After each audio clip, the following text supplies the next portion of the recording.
के लोग भी उसमें शामिल हैं। इन लोगों के भी कई प्रोग्राम हो गए। मैं बात करूँगा। हाँ बोलिए।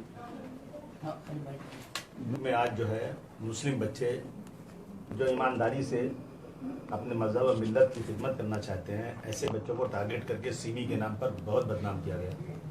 जब सीमी का मुकदमा कोर्ट में चलता है और दिल्ली के हाई कोर्ट में 252 पेज का जजमेंट आया कि सीमी के खिलाफ कोई भी सबूत नहीं है, लेकिन उसके बाद भी यूपीए सरकार ने सुप्रीम कोर्ट से स्टे लाया और आज तक स्टे पड़ा हुआ है और बंदी उस पर लगी हुई है। मुकदमा चलाइए, अगर कोई गुनहगार है तो सजा दीजिए उसको, लेकिन कोई एविडेंस नहीं है, कोई सबूत नहीं, उसके बाद भी एक संगठन को जबरदस्ती का बगैर किसी सबूत, बगैर किसी प्रूफ, बगैर कोर्ट के वर्डिक्ट आए हुए उसको दहशतगर्द कहना और बैन लगाना बिल्कुल ठीक नहीं है। और खासतौर से आज महाराष्ट्र और आंध्रा में ये तेलंगाना और हैदराबाद के अंदर बहुत जुल्म जाती, जो 5 बच्चों को मारा गया है, ये सिर्फ और सिर्फ इनको गाड़ी में बिठाकर हथकड़ी लगे हुए बच्चों को कत्ल किया गया है।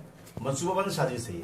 जब उन बच्चों ने 3 दिन पहले कोर्ट में कहा कि हमें टार्चर करते हैं और हमें मारा जा सकता है, हमारा इनकाउंटर हो सकता है, उसके 3 दिन के बाद ला करके उनको मार दिया गया और अभी तक सरकार सोई हुई है। मैं डिमांड करना चाहता हूँ कि उन पुलिस वालों को फौरन उनको सस्पेंड किया जाए। मुझे लगता नहीं कोई इंक्वायरी की जरूरत है, क्योंकि इन बच्चों के हाथों में हथकड़ी लगी हुई है, गोली मारी गई है। अगर ये बच्चे भाग रहे थे तो फिर हथकड़ी कहां से लगी? भाग रहे तो यहाँ कैसे आ सकते हैं? ये मतजात बयान है, ये बिल्कुल गलत बात है ये। लेकिन सरकारें बेईमान हो गई। मैं यहाँ के मुख्यमंत्री से डिमांड करता हूँ कि फौरन उन पुलिस वालों के हाथ में हथकड़ी लगाओ, उनको जेल भेजो और इंक्वायरी कराओ। इंक्वायरी, ये पुलिस की इंक्वायरी नहीं चलेगी। इंक्वायरी होना चाहिए हाईकोर्ट के जज की निगरानी में, और उसके सारे जो डायरेक्टिव्स आएंगे, जो उसको रिपोर्टिंग करना है, वो हाईकोर्ट की निगरानी में, हाईकोर्ट में होना चाहिए। इसमें पुलिस अफसर, डीआईजी, आईजी, होम मिनिस्टर का कोई दखल नहीं होना चाहिए, क्योंकि उन पर बिल्कुल एतमाद नहीं रह गया है।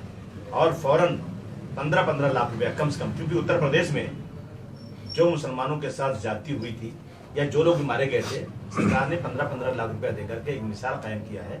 वही मैं मांग कर रहा हूँ, उससे ज्यादा कर रहा हूँ। मैं कहता हूँ 15-15 लाख रुपया उन बच्चों को फौरन मिलना चाहिए, उनके परिवार वालों को मिलना चाहिए, उनके घर के एक फर्द को सरकारी नौकरी मिलना चाहिए। और इसमें कोई इंक्वायरी बचती नहीं है, सामने बिल्कुल आईने की तरह से साफ नजर आता है। हम मांग कर रहे हैं सरकार इस पर फौरन कार्रवाई करे। नहीं करेगी सरकार तो मैं यहाँ के लोगों को लेकर इसी हैदराबाद के अंदर हम एक बहुत बड़ा धरना करेंगे और सरकार के खिलाफ पिटीशन चलाएंगे।